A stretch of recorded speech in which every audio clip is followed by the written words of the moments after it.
Hi, this is Eric Broom, Module 1 Video Introduction for AEP 855.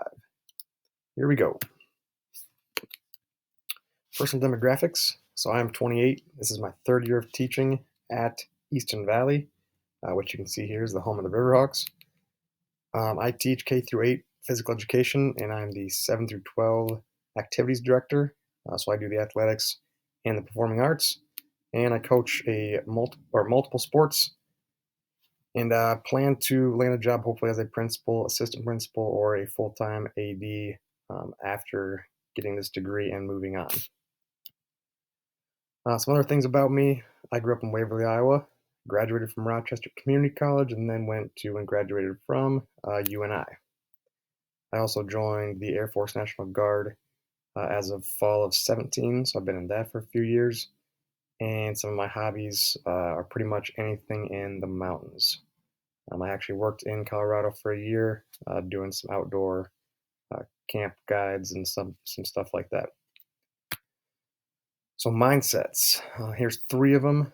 All students can learn and grow. So obviously, I believe all students can learn, and they all deserve the opportunity to learn, getting the best education and opportunities possible.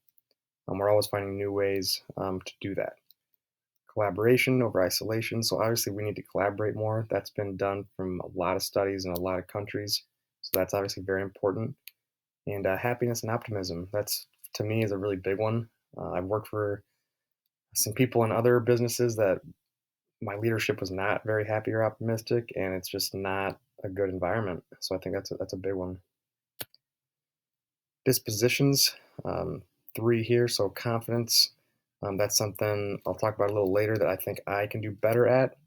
Because a lack of confidence, like I put here, it's going to have or make teachers not trust as much as I would like.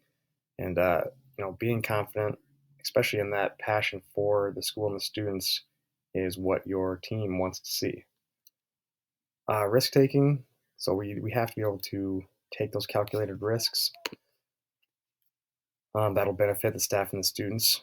Our perspective on the risk needs to be a learning experience. So if something does go, not as planned, it's something we can grow from, something we can get better at, and that needs to be, kind of told out to the staff as well, so they understand that.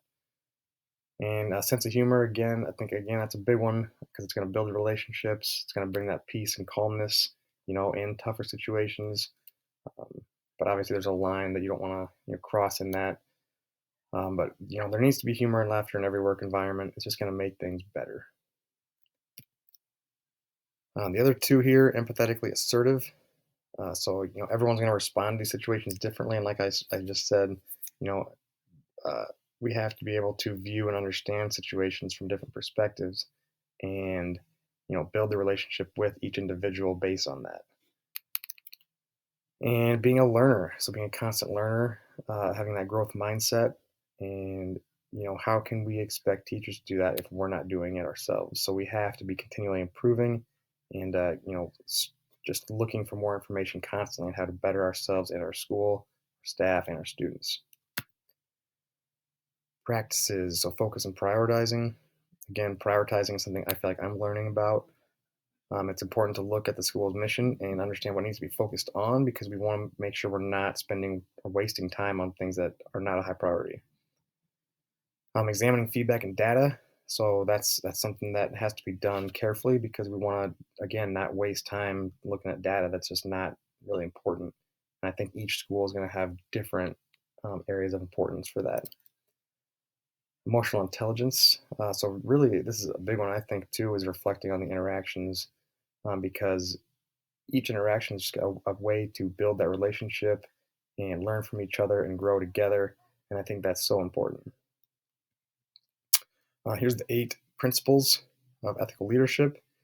These are all qualities of a leader that I agree with and believe can be and should be developed throughout a lifetime. We're always going to be challenged in different ways, and we have to see these times as opportunities for growth and building. So there's always going to be a way to get better at one of these. Becoming a highly successful school leader. So I have excelled in mindset and emotional intelligence and being a constant learner. I think I've always put in time to